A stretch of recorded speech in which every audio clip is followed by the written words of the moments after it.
William Ruto, wewe mwenyewe kila saa unasema uko Nyanza. Uko Nyanza na wewe mwenyewe unanyanyasa hao watu ambao wanaishi Nyanza. Wewe mwenyewe unahakikisha hao watu ambao wako Nyanza wasiwe na amani. Na ni PS wako mwenyewe ambaye ni PS wa insecurity, Raymond Omolo, ndiye anawinda vijana wetu. Walituambia tutaingia Kisumu. Tumeingia Kisumu. Saizi wamechange strategy. Walituwekea goons kila mahali. Saizi wamechange strategy. Sasa mapolisi wa DCI kushika vijana wetu. Ameingia hapa bila kuzuiliwa. Kama anatafutwa na DCI, mbona hajashikwa hapa? Ya pili, hawa DCI officers ambao wanaenda kwenye ground, hao wenyewe wanasema ya kwamba wanakuwa misused. Mwenye anawacommand, mwenye anawaita kutoka Nairobi, mwenye anawaita kule Kisumu, anaitwa Boy Akoth. Huyu Boy Akoth ni goon wa Raymond Omolo. Huyu Boy Akoth alikuwa involved saa zile Osotsi, senator alikuwa napigwa. Huyu Boy Akoth ndiye aliita magoons kwa attack Senator Osotsi. Hajashikwa mpaka wa leo.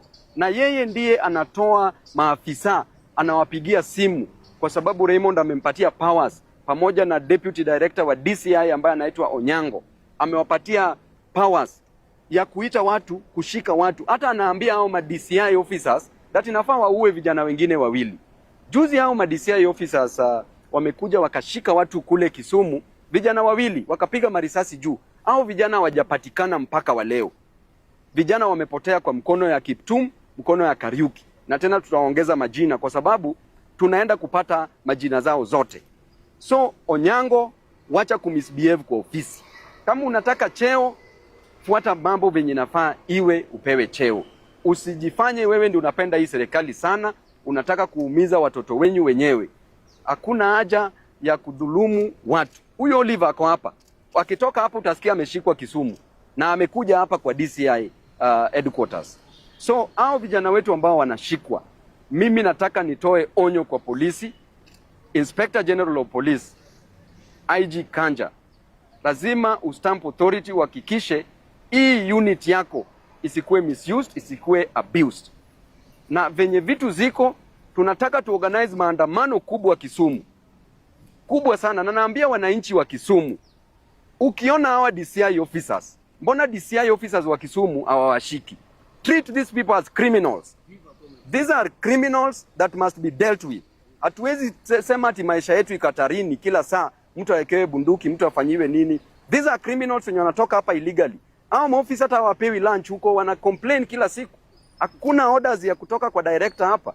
So Nyango, wachana na hiyo puzi yako, wachana na hiyo ujinga yako. Time ya kuogopa imeisha. Sisi tuko hapa kukomboa hii nchi. Asante sana, wacha nichukue nafasi nikaribishe Senior Counsel James Orengo ambaye ni party leader wetu na father wetu hapa. Asante. Asante, nasema machache pengine kwa kimombo kwa sababu Babu ameongelesha kwa Kiswahili ya kutosha. First and foremost, under the Constitution of Kenya, the National Police Service is not supposed to be under the direction of any power or authority, and I repeat, on matters of its operation. The executive only comes in when there are issues of policy. It is adamantly clear from what Babu has said that not only officers, whatever their power and authority, outside the National Police Service are giving directions to the police on what to do and what not to do, whom to arrest and whom not to arrest, what to charge them with and what not to charge them with. This is against the law and the Constitution. And the problem is, as Babu has said, when goons or the leadership of goons and gangsters become the people who are giving directives to the police on whom to arrest and whom to charge, then the entire law regarding the National Police Service is put in disrepute. And I'm asking Inspector General to be in charge of the National Police Service in matters of operations. There is no way when you have part of the directorate in Kisumu at the regional level and at the county level, where you send officers from Nairobi to arrest people in Kisumu without the knowledge of the officers in Kisumu. This is undermining the authority of the officers that you have on the ground. Secondly, it would appear that the police are being used to interfere with Linda Mwananchi and to interfere with those who support Linda Mwananchi. The people that we have in Kisumu, Oliver here included, carry out the activities in broad daylight. When we went to Kisumu, it was clear who was trying to stop our activities in Kisumu. It was not Oliver. It was people who were paid goons. And we had MPs, members of parliament, giving orders on whom to be arrested or to be beaten. So I'm asking the National Police Service under Mr. Kanja, the PS Interior is not your superior on the question of operations. We may have to inquire and put you into account if you are acting under the orders and directions of Raymond Omolo. If you look at the National Police Service Act and the Constitution, there is nowhere in those two laws that gives the PS in charge of internal security to give directions to the police. Nor is the president vested with powers to give directives to the police on matters of operation. I was telling Babu here that about 35 years ago, I was arrested by a senior officer in charge of that time and kept it. After that, after 3 years, that when he was arrested and charged with murder. Now, I want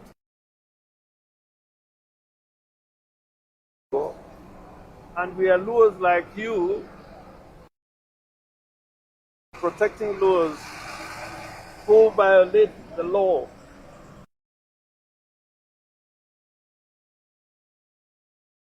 Branch, and under his hands a lot of people are killed. Had to move from his village because nobody wanted him around. Oyugi, how powerful he was, but the day of reckoning when it came, he had to look for people to defend him. Oliver here walks in broad day, peace-loving. That's why we have come. That there is no charges, scandal in Kisumu, Seme.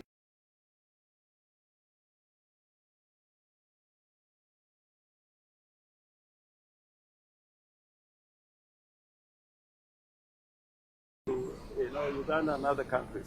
So please obey the law.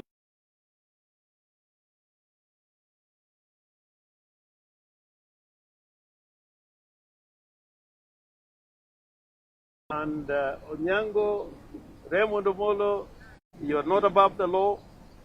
Please, why it is right for you to go up, Oliver. Majina anaitwa Oliver Ochieng.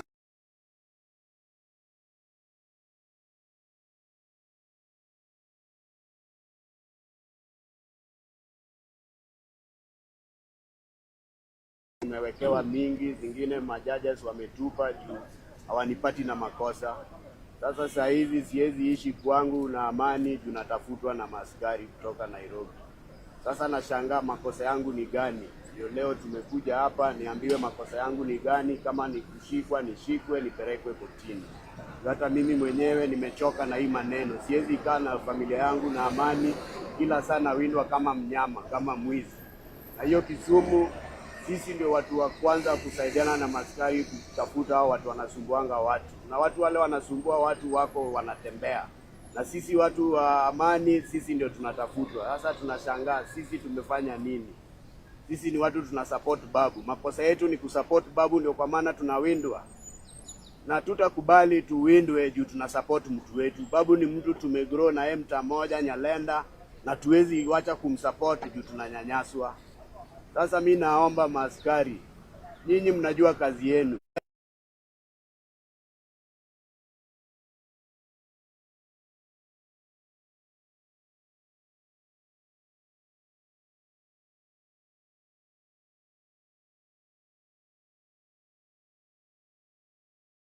Nashangaa baada ya rally sasa mmeweka natafutwa kama mnyama. Njia ya ukweli, mwache kutuwinda. Sisi sio wanyama, sisi sio waizi.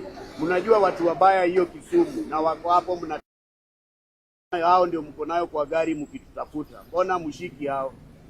Last time walipiga senator. Nao watu wanapiga senator ndio mnatembea nayo kwa magari kuwaonesha mahali tunaishi. Tumechoka na hii maneno. Kama ni kutuua, mniue, nimalizane na hii mambo. Nimechoka hata mimi. Asanteni sana.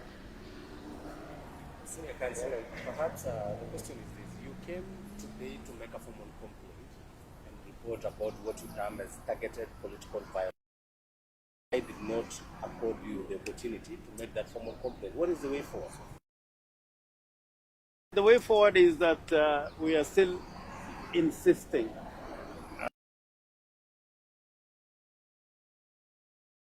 If they don't deal with it, then the legal options are there. We can make a formal complaint, recorded in an occurrence book, and give notice to the DPP that we want to undertake a private prosecution against anybody that we determine is violating the criminal law of the land. Alternatively, we can file a petition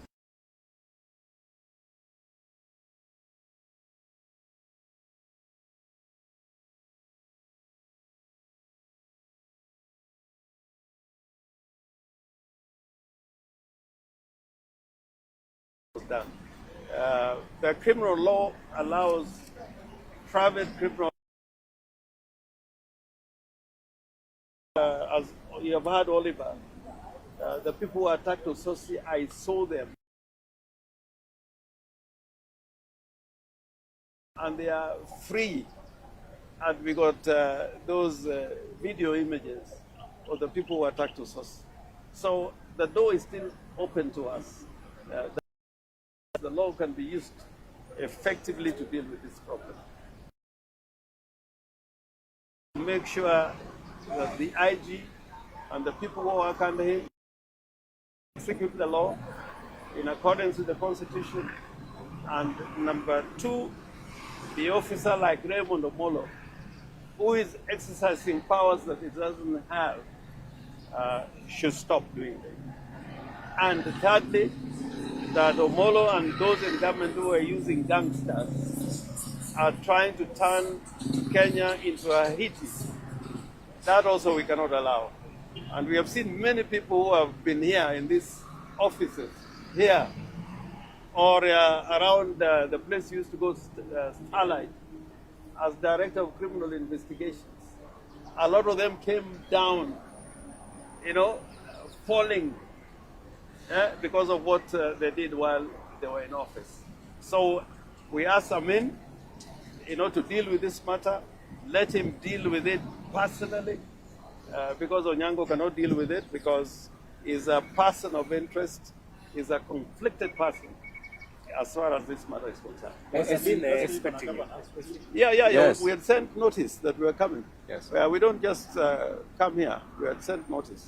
Yeah, we saw right now the ODM is pending treat in Mombasa, and we're wondering if few people from Ina Mwananchi, you appeared there, and maybe we saw Rati Lady trying to extend olive branch to you people from These are different questions. Yes, yes. I think we focus on this one. Why don't we focus on this? So, because this is what you will pick. So we want you to highlight this. See, are you in agreement with Babu that if the police do not act, then you might be forced to organize for street protests? No, that I support. I support, and people in Kisumu will support it. They are tired also. In fact, I tell you, the turnout in Kisumu partly was because the people were so angry.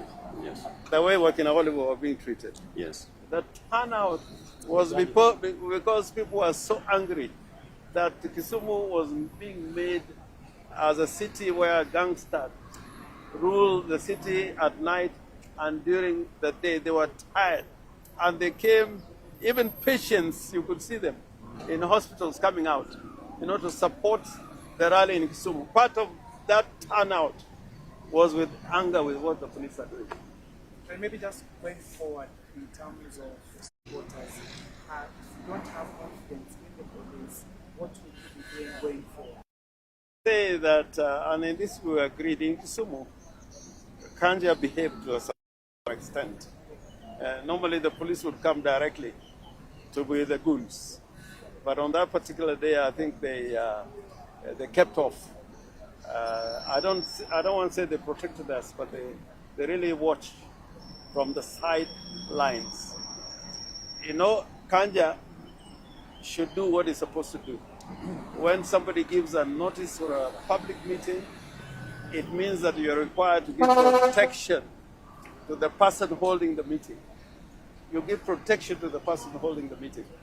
But if they cannot do that, we've got to look for alternative ways to make sure that we have peaceful meetings.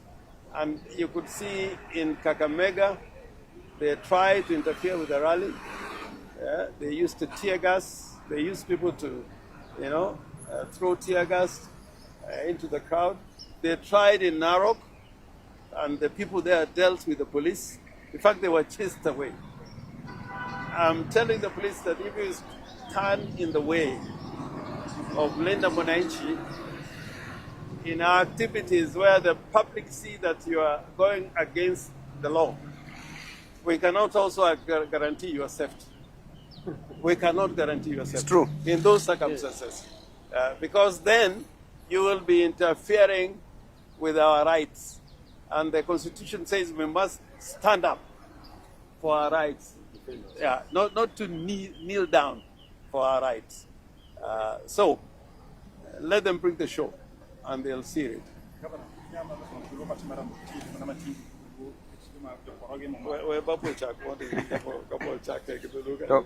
what and one are the same thing? So, bor san. Erokamano gimoda wacho ni kawuono wabire DCI headquarters ka to wabiro gi Oliver. Wakelo Oliver kae